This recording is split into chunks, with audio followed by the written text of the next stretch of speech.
दोस्तों बहुत बहुत स्वागत है आप सभी का हिंदी मीडियम के नंबर 1 चैनल शुभम क्लासेस पर। मैं सुधीर सर आप सभी को क्लास 10th और 12th में जो कि एक कॉमन पोर्शन है, दोनों ही क्लासेस में हमें रस एक टॉपिक पढ़ना है। उसके बारे में आज हम डिस्कस करेंगे। ठीक है, बहुत ही इंपॉर्टेंट टॉपिक है और बहुत ही इंटरेस्टिंग होने वाला है। तो आपसे रिक्वेस्ट है कि वीडियो को लास्ट तक देखिएगा और पूरा का पूरा आपको रस का जो भी डाउट है, जितने भी प्रकार के रस हैं, रस के जो हमारे 4 एलिमेंट है, तत्व हैं, उसके बारे में हम डिस्कस करेंगे। ठीक है, तो जो भी सारी चीज़ें हैं बिल्कुल क्लियर होने वाली हैं, बहुत परेशान होने की आवश्यकता नहीं है। तो दोस्तों सबसे पहले हम रस के बारे में हम जो एक कविता के माध्यम से जो याद करवाए थे, रस क्या होते हैं, रस का अस्थाई भाव, आज हम उसको डिटेल से अध्ययन करेंगे। आइए सबसे पहले हम जानते हैं कि रस क्या है। रस की परिभाषा। दोस्तों रस का जो शाब्दिक अर्थ होता है, उसका मतलब होता है आनंद। कोई भी आप कार्य करते हैं जिसमें अगर आप आनंद की प्राप्ति होती है, काम करने में आपको अच्छा लगता है, वहाँ पे आप रस। टीवी देखते हैं, सीरियल देखते हैं, गाना सुनते हैं, ठीक है। अगर आप क्रिकेट देखना पसंद करते हैं, क्रिकेट देखना अच्छा लगता है, तो आपको वहाँ पे आनंद आ रहा है, यानी कि वहाँ पे भी एक प्रकार का रस है। अलग अलग परिस्थितियों में अलग अलग प्रकार का रस होता है, लेकिन यहाँ पे हिंदी में हम बात करेंगे तो काव्य को पढ़ने सुनने में आनंद की अनुभूति होती है, उसे रस कहते हैं। जिस काव्य को पढ़ने सुनने में आनंद की अनुभूति होती है, उसे रस कहते हैं। बहुत छोटा सा डिफिनेशन है, ठीक ना। तो ये हुई रस की परिभाषा। बहुत ज़्यादा अगर बोला जाए कि रस क्या है, श्रृंगार रस का ऐसे पूछता है एग्जाम में, तो बहुत ज़्यादा कुछ बढ़ा चढ़ा के लिखने की आवश्यकता नहीं है। तो ये हुआ रस का परिभाषा है। क्लियर है, बहुत मज़ा आने वाला है, रस को बहुत अच्छे से पढ़ाएंगे।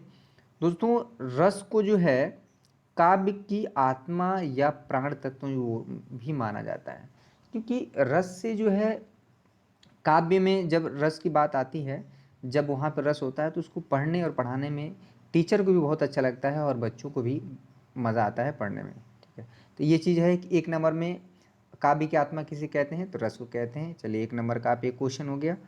रस के प्रकार मुख्यतः रसों की संख्या 9 होती है। 9वां जो रस होता है शांत रस होता है। अभी जो है वर्तमान में 10वां और 11वां रस, ये दोनों रस आ गया है, जो कि वात्सल्य रस, और यहाँ पे जो 11वां रस है मेरे प्यारे बच्चों, वो है भक्ति रस, जो कि ईश्वर के प्रति हमारी आस्था को व्यक्त करता है। जब आप ईश्वर के प्रति बहुत ज़्यादा आस्था रखते हैं, उनका ध्यान करते हैं, तब वहाँ पे रस आपको भक्ति रस का। लेकिन यहाँ पे फिलहाल जो है आपको हिंदी में 9 प्रकार के ही रसों का क्या करना है, अध्ययन करना है। चलिए तो इसमें बारी बारी से हम 9 रसों के बारे में जान लेते हैं और साथ में उसका अस्थाई भाव भी हम यहाँ पे लिखे हुए हैं। हालांकि आपको रस का जितना भी अस्थाई भाव है एक कविता के माध्यम से एक जगह आपको हम रटवा दिए हैं। आई होप आपको बहुत बच्चों ने लाइक किया, बहुत पसंद किए, कमेंट भी किए कि सर बहुत अच्छा लग रहा है। तो आपका रस छंद अलंकार आपको इस सितंबर में यहाँ से 6 नंबर तैयार करना है, और 14 नंबर जो है आपको अदर जो है शुभम सर आपको बताते रहेंगे। ठीक है, तो ये चीज़ आपके पास रहा।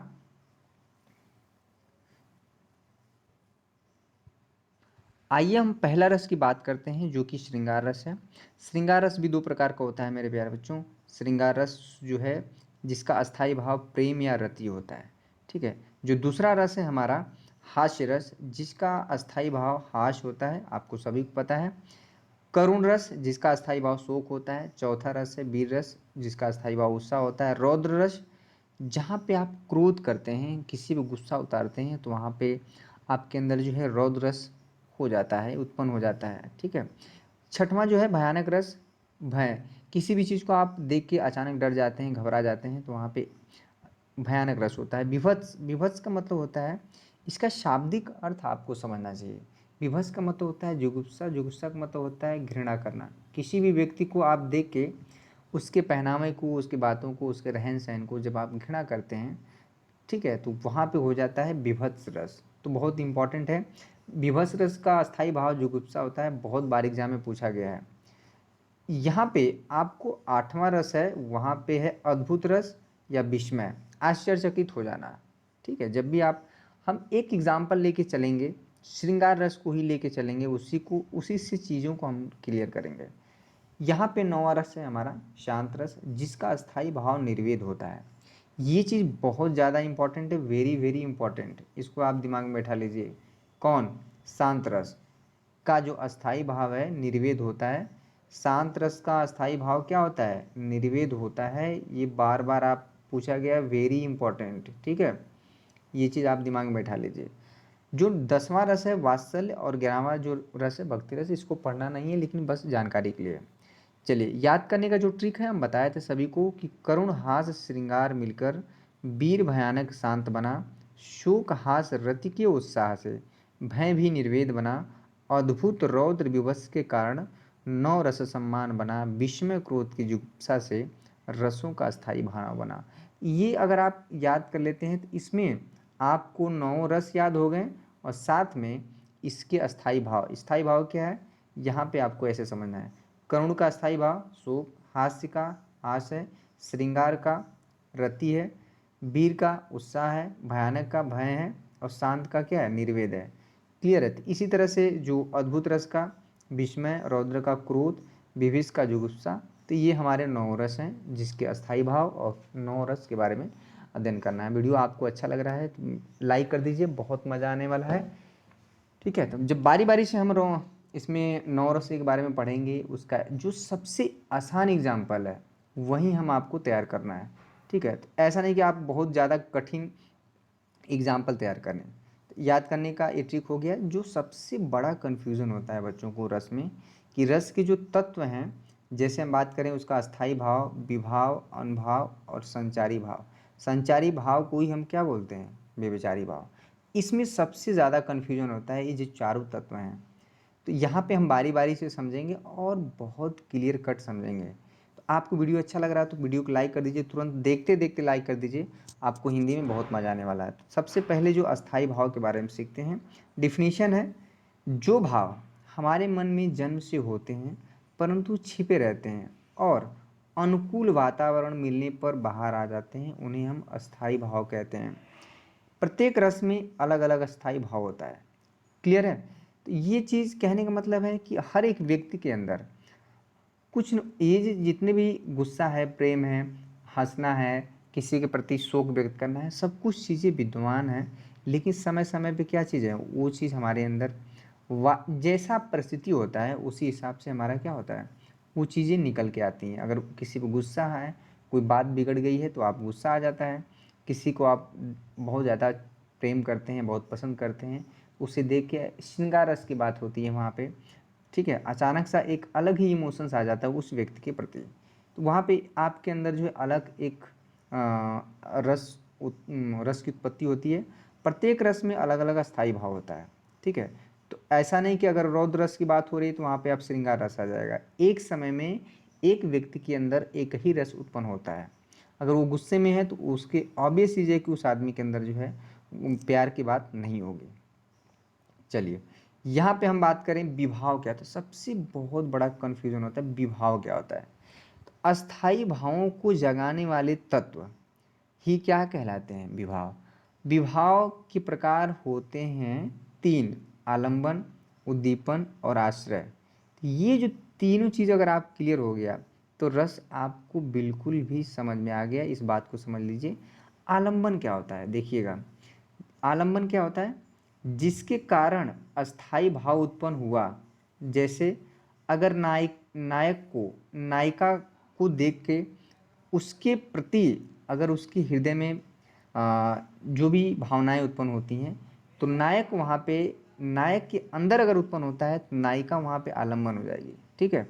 अगर नायिका को देख के नायक के प्रति अगर एक जो एक तरह से कह सकते हैं प्रेम उत्पन्न हो गया, ठीक है, तो वहाँ पे नायिका के लिए क्या हो जाएगी, नायक आलम्बन हो जाएगा। क्लियर है। तो अगर ये चीज़ क्लियर कर ली, अगर यहाँ पे बहुत इंपॉर्टेंट चीज़ है, इसको समझिएगा। अगर एक बार हम क्लियर कर देते हैं, नायक को देखकर नायिका के हृदय में अगर प्रेम उत्पन्न होता है तो नायक वहाँ पे नायिका के लिए आलम्बन हो जाएगा। क्लियर है। चलिए, उद्दीपन क्या होता है, अस्थाई भाव को तीव्र करने वाले तत्व। अस्थाई भावों को तीव्र करने वाले तत्व जो हैं क्या कहलाते हैं, बहुत ही क्लियर कट बताएंगे, बहुत ही मज़ा आने वाला है। वो क्या हो जाते हैं, यहाँ पे उद्दीपन हो जाते हैं। तो उद्दीपन समझ में आ गया। अस्थाई भावों को तीव्र करने वाले तत्व, जैसे कहने का मतलब है, इसको समझने के लिए बहुत आसान एग्जाम्पल हम श्रृंगार रस की बात करते हैं। जैसे किसी भी स्त्री देखने में सुंदर है, रहने हर तरह से सुंदर है, लेकिन अगर उसका पहनावा भी और अच्छा है तो उसकी सुंदरता और भी बढ़ जाती है। कहने का मतलब है, चाहे कोई भी कितना भी सुंदर हो देखने में, अगर वो उसका पहनावा सही नहीं है तो कहीं ना कहीं जो है क्या हो जाती है, आदमी उस आदमी के प्रति उतना जो बात जो होती है वो चीज़ नहीं होता है। तो अगर कोई भी अच्छा कपड़ा पहनता है, देखने में अच्छा हो, तो ऑटोमेटिक जो क्या होता है, एक अट्रैक्शन हो जाता है, एक झुकाव हो जाता है हर व्यक्ति का। क्लियर हुआ? तो ये चीज़ हुआ। अस्थाई भावों को तीव्र करने वाले तत्व क्या कहलाते हैं? उद्दीपन कहलाते हैं। देखिए, आश्रय क्या होता है? जिसके हृदय में अस्थाई भाव जागृत होता है वो क्या कहलाता है? आश्रय कहलाता है। अगर नायक के हृदय में नायिका के प्रति अगर प्रेम जागृत होता है तो नायक जो है आश्रय कहला जाता है। अगर नायिका के हृदय में नायक के प्रति जो है अगर प्रेम उत्पन्न होता है, ठीक है, तो नायिका क्या हो जाएगी? आश्रय हो जाएगी। तो ये चीज़ हमारा विभाव हो गया। अनुभाव देखिए बहुत ही इंपॉर्टेंट है, बहुत ज़्यादा इंपॉर्टेंट है। बहुत बच्चों को कन्फ्यूज़न रहता है कि ये अनुभाव क्या है भाई। मन के भावों को व्यक्त करने वाले शारीरिक चेष्टाओं को अनुभाव कहते हैं। देखिए, किसी को देख के आप, किसी भी व्यक्ति को देख के अगर आपके अंदर गुस्सा आता है, प्रेम आता है, उसके प्रति उत्साह आता है, तो आप कुछ न कुछ शारीरिक क्रियाएं करते हैं, आप एक्टिविटी करते हैं, ठीक है। तो यही एक्टिविटी ही क्या कहलाता है? अनुभाव हो जाता है, यानी कि रिएक्शन देना है किसी भी जैसे कहने का मतलब है कि आप रास्ते पे चल रहे हैं, अचानक जो है आपको कोई भी जानवर दौड़ा दिया, तो जानवर के दौड़ाने से जब आप भागने लगेंगे, ठीक ना, ऐसा तो नहीं कि वहाँ पे खड़े रहेंगे, उसे देखकर आपका जो रिएक्शन होगा वही क्या होता है? अनुभव होता है। ठीक है, तो यहाँ पे हम श्रृंगार रस को ही एक समझने के लिए हम जो चीज़ें हैं क्या लेके चल रहे हैं। देखिए, ये भी चेष्टाएं दो प्रकार की होती हैं, कायिक और सात्विक। समझिएगा, डिटेल में आप समझ लेंगे, पूरे जीवन भर काम आएगा, कहीं पे भी आपको भटकने की जरूरत नहीं। जानबूझकर की जाने वाली जो शारीरिक हरकत है वो क्या होता है? कायिक कहलाती हैं। और स्वतः होने वाली जो हरकत है वो क्या है? सात्विक है। ठीक है, जैसे किसी को आप देख के आंख मारना, सीटी बजाना या अन्य कोई शारीरिक इशारा करना, ये क्या है? कायिक। ठीक है, और जैसे किसी को अब आंसू बहाना, आंखें लाल होना, सांसें तेज हो जाना, ये सारी ऐसे प्रतिक्रिया है जो आप जानबूझ के नहीं करते हैं। सिर्फ आंसू बहाना, कहने का मतलब है आप आंसू अगर जानबूझ के बहाते हैं तो वहाँ पता चल जाता है, लेकिन किसी के प्रति अगर आपको बहुत लगाव हो, आदमी बिछड़ता है, तब जाके आप स्वतः ही ये सारी क्रियाएं क्या हो जाती हैं? होने लगती हैं। तो इस प्रकार की क्रिया को हम लोग क्या बोलते हैं? सात्विक। क्लियर है? अनुभव हो गया। जो चौथा है मेरे प्यारे बच्चों, बहुत इंपॉर्टेंट है, भाव विभाव अनुभाव और संचारी भाव, जिसको हम लोग, ये जो आपको समझना बहुत ज़रूरी है। बहुत बच्चों को हमेशा कन्फ्यूजन रहता है। ये चीज़ अगर एक बार समझ लें तो उसके बाद जितने भी सारे रस हैं उसका एक एक एग्जाम्पल हम करा देंगे तो रस समाप्त हो जाएगा। ठीक है, तो अगर आपको वीडियो अच्छा लग रहा है तो वीडियो को लाइक कर दीजिए। और कहीं कहीं पे भी इतना आसान वे में आपको नहीं समझाया जाएगा। संचारी भाव क्या होता है? जो भाव थोड़े समय के लिए आकर फिर गायब हो जाता है, संचारी भाव कहलाता है। संचारी भावों की संख्या 33 होती है। देखिए, जैसे हम बात करें, इसको समझिए, किसी के अंदर सपना आ गया, स्वप्न, ठीक है, तो वो बहुत शॉर्ट टाइम के लिए होता है। अगर हर से आप किसी के प्रति गर्व करते हैं, चिंता करना, आलस्य करना, ग्लानि, स्मृति, आवेश, शंका, विषाद, ये सारी ऐसी चीज़ें हैं कि ये हमेशा नहीं रहते हैं, कुछ देर के लिए रहते हैं, उसके बाद क्या हो जाता है? आलस हमेशा नहीं रहता है आपके शरीर के अंदर, कुछ देर रहेगा, लेकिन आप हमेशा आलस करेंगे तो आप क्या है? घर पे डांट पड़ेगी। ये कुछ ऐसी चीज़ें हैं जो शॉर्ट टाइम के लिए होती हैं। क्लियर हो गया? चलिए, तो ये हुआ संचारी भाव। संचारी भाव की संख्या क्या होती है? 33 होती है। चलिए आगे हम डिस्कस करते हैं। अब जो आते हैं रस के बारे में, बारी बारी से जितने भी सारे रस हैं उसके हम अध्ययन करेंगे। तो पहला जो रस है श्रृंगार रस। देखिए, डिफिनीशन लिखने का जो तरीका है हम बता दे रहे हैं एक बार। कोई भी आएगा डिफिनीशन आप एक ही तरह से लिखेंगे। सहृदय की चित्त में जब प्रेम रति नामक अस्थाई भाव का जब विभाव, अनुभाव और संचारी भाव से संयोग होता है तो वह श्रृंगार रस का रूप धारण कर लेता है। ठीक है। और श्रृंगार रस, श्रृंगार रस मुख्यतः दो प्रकार का होता है। इसको डिफिनीशन देखिए हम आसान वे में बता दे रहे हैं कि जब इसको हम बता रहे हैं कैसे, यहाँ पे देख लीजिए, भाव विभाव अनुभाव और संचारी भावों से मिलकर जब आपके हृदय में प्रेम नामक अस्थाई भाव उत्पन्न होता है तो वहाँ पे क्या हो जाता है, श्रृंगार रस की बात होती है। क्लियर है। एक ही तरह से डिफिनीशन लिखना है। श्रृंगार रस दो प्रकार का होता है, संयोग श्रृंगार, जब नायक और नायिका के मिलन का वर्णन होता है तो वहाँ पे संयोग श्रृंगार होता है। इसका बहुत आसान एग्जाम्पल है, बतरस लालच लाल की मुरलीधरी लुकाए सौह करे भवन से देन कहे नटी जाए। बिहारी लाल का दोहा है, इसको आप रट लीजिए, ठीक ना, इसको आप रट लीजिए, अब इसको रटना ही पड़ेगा। ये बहुत बढ़िया एग्जाम्पल है संयोग श्रृंगार का। चलिए वियोग श्रृंगार की हम बात करें। वियोग श्रृंगार में क्या होता है, जिस रचना में नायक और नायिका के मिलन का भाव होता है यानी कि बिछड़ने की बात होती है, वहाँ पे क्या होता है, वियोग श्रृंगार होता है। दोस्तों जब आप किसी से बहुत ज़्यादा प्रेम करते हैं, अलग होते हैं जब उससे, आप वहाँ पे क्या हो जाता है, वियोग श्रृंगार होता है, आपके अंदर कष्ट होता है, आप परेशान होते हैं। ठीक है। जैसे कि लॉकडाउन में बहुत लोग का मिलन का अभाव रहा है तो वहाँ पे वियोग श्रृंगार की बात हम कर सकते हैं। ठीक है। जैसे हम बात करें, हे खग मृग हे मधुकर सैनी तुम देखी सीता मृग नैनी। एक छोटा सा एग्जाम्पल, लेकिन आपको बहुत ज़्यादा बड़ा लिखने की आवश्यकता नहीं है। ठीक है, छोटा ही लिखिए लेकिन बढ़िया लिखिए। ये बहुत आसान एग्जाम्पल है कि हे खग मृग हे मधुकर सैनी तुम देखी सीता मृग नैनी। तो ये आपको रट लेना है, समझ लेना है। चलिए दूसरा रस है हास्य रस, जिसका स्थायी भाव क्या होता है, हास। जब किसी, इसका डिफिनीशन देखिए कैसे लिखेंगे, जब भाव विभाव अनुभाव का संयोग होकर हमारे हृदय में हास नामक अस्थाई भाव उत्पन्न होता है तो वहाँ पे क्या होता है, हास रस की उत्पत्ति होती है। एक बार फिर से हम डिफिनीशन दिवाई, जब भाव विभाव अनुभाव और संचारी भाव मिलकर हमारे हृदय में हास नामक अस्थाई भाव उत्पन्न होता है तो वहाँ पे क्या हो जाता है, हास रस की उत्पत्ति होती है। और इसको दो एग्जाम्पल हम दे दे रहे हैं, यही दो एग्जाम्पल आप एग्जाम में लिख देंगे तो आपको नंबर नहीं कटेगा। कि बुरे समय को देखकर गंजे तू क्यों रोए, किसी भी हालत में तेरा बाल न बांका हो। बहुत आसान एग्जाम्पल है, पूरे किताब में इससे आसान एग्जाम्पल नहीं ढूंढ सकते हैं। चलिए तो दूसरा एग्जाम्पल देख लीजिए, खद्दर कुर्ता चमको नेता जैसी चाल यही बानक यूं मन बसो सदा बिहारी लाल। तो ये दोनों एग्जाम्पल में से आपको जो आसान लगे वो आप लिख लीजिएगा। तीसरा जो है करुण रस, बहुत ही इंपॉर्टेंट है। इसका अस्थाई भाव पूछा गया। करुण रस का अस्थाई भाव क्या होता है, शोक होता है।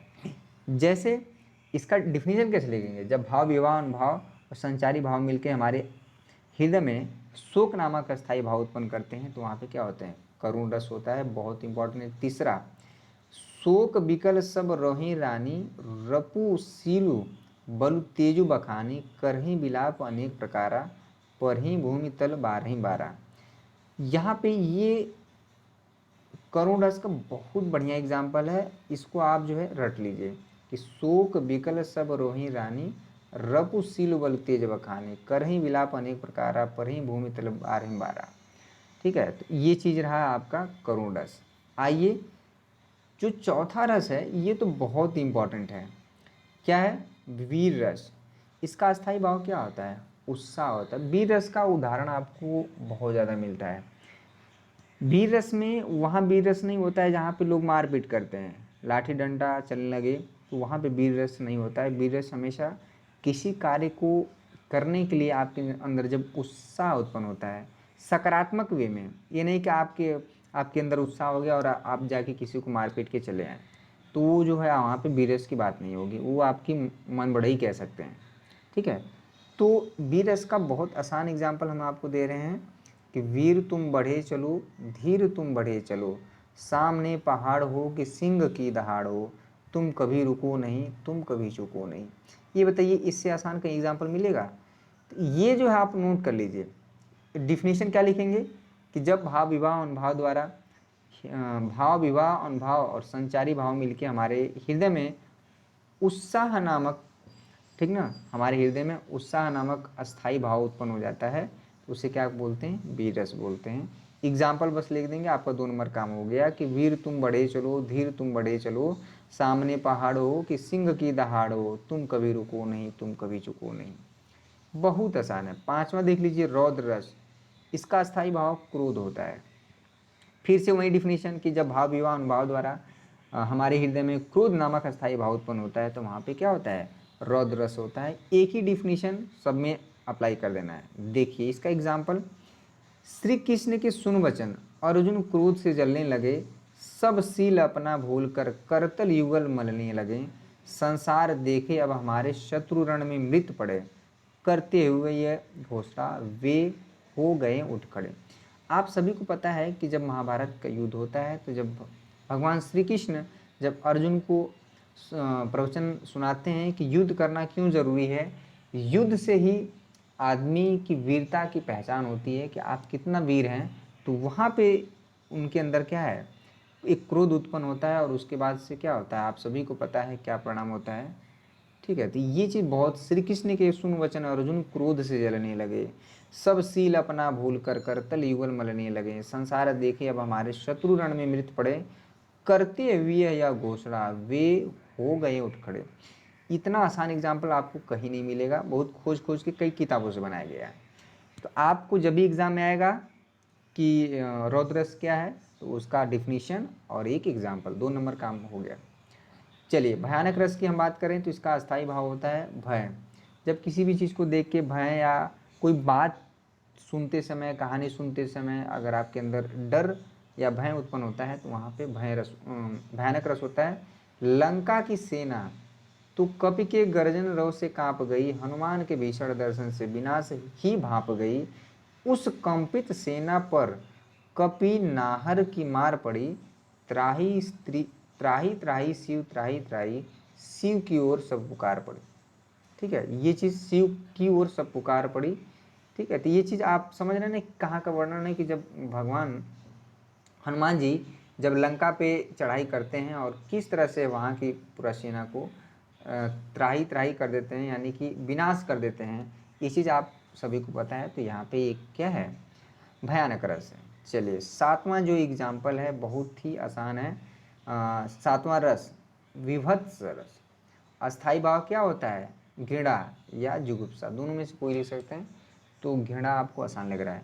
सिर पर बैठो काग, आँख दो खात निखारत, खींचत जी भई स्यारत ही आनंद और धारत। ये बहुत आसान एग्जाम्पल है, इसको आप रट लीजिए। तो ये रहा हमारा विभत्स रस। अद्भुत रस 8वां, ठीक है, अद्भुत रस इसका जो हमारा है अस्थाई भाव विस्मय है। यहाँ वहाँ दुई बालक देखा, मति भ्रम मोरी के आन विशेखा, तन पुलकित मुख वचन आवा, नयन मोदी चरण सिरनामा। यहाँ पे क्या होता है कि एक वर्णन है कि जब एक माँ अपने बालक को इधर उधर देखती है, कभी कभी नहीं तो बालक इधर उधर चला जाता है तो परेशान हो जाती हैं, तो वहाँ पे विस्मय यानी कि आश्चर्यचकित हो जाना, ये चीज़ हुआ। ठीक है, तो इधर उधर देख के परेशान हो जाती हैं, तो ठीक है, तो वहाँ पे आश्चर्य हो जाती हैं, परेशान हो जाना, विस्मय हो जाना। ठीक है, तो अमूमन ऐसा भी देखा जाता है। और इस समय तो आश्चर्य वाला सबसे हम अच्छा एग्जाम्पल बताएं, जब आप मोबाइल पॉकेट में ढूंढते हैं, कभी इधर उधर रख देते हैं, नहीं मिलता है, तो अचानक क्या हो जाते हैं आप, अद्भुत रस की उत्पत्ति हो जाती है आपके शरीर में, एकदम घबरा जाते हैं, विस्मय हो जाते हैं, आश्चर्यचकित हो जाते हैं कि हमारा फ़ोन कहाँ खो गया। चलिए 9वां रस जिसको शांत रस बोलते हैं और जिसका अस्थाई भाव क्या होता है, निर्वेद होता है। निर्वेद का मतलब होता है मेरे प्यारे बच्चों, जितने भी छात्र देख रहे हैं अभी वीडियो को लाइक कर दीजिए, बहुत मज़ा आने वाला है हिंदी में। इसके बाद हम पढ़ा देंगे छंद, 2 नंबर वहाँ तैयार हो जाएगा, उसके बाद पढ़ा देंगे अलंकार। यानी सितंबर में इसी तरह से धीरे धीरे चलते रहेंगे, परेशान होने की ज़रूरत नहीं है। अगर आप चैनल पर नए हैं तो चैनल को सब्सक्राइब करके बेल आइकन को दबा दीजिए। साथ में शुभम क्लासेस ऐप इंस्टॉल नहीं किए तो शुभम क्लासेस ऐप इंस्टॉल कर लीजिए। शांत रस क्या होता है, जब भाव विभाव अनुभाव और संचारी भाव मिलके हमारे हृदय में निर्वेद नामक अस्थाई भाव उत्पन्न करते हैं। निर्वेद नामक, ध्यान दीजिएगा, निर्वेद बहुत इंपॉर्टेंट है, इसका अस्थाई भाव ही एग्जाम में बहुत पूछा गया है। ठीक है, तो यहाँ बहुविकल्पी में पूछा जाता है। तो इसका बहुत, इसमें क्या होता है कि जब आप किसी चीज़ को सुनते हैं, समझते हैं, मनन करते हैं, जैसे कहने का मतलब आप कभी योगा करना, योगा प्राणायाम करते हैं ना, आप वहाँ पे शांत रस की उत्पत्ति होती है। आप झील पहाड़ों पे जाके बैठ जाइए घंटों घंटों, तो वहाँ पे क्या है, शांत रस है, आप महसूस करें। ठीक है, रिएक्शन नहीं देना है, आप कुछ शोर नहीं करना है, चिल्लाना नहीं है, सिर्फ और सिर्फ मनन करना है, आत्मचिंतन जिसको बोलेंगे। तो यहाँ पे शांत रस की बात होती है। इसका बहुत बढ़िया एग्जाम्पल है, मन रे तन कागज का पुतला, लागे बूंद बिनसी जाए छिन में, गर्व करें क्या इतना। यहाँ पे एक एग्जाम्पल है कि हमारा जो शरीर है एक कागज़ का टुकड़ा है, अगर एक बूंद उस पर पड़ जाए तो क्या है, तुरंत जो है वो छिन जाएगा।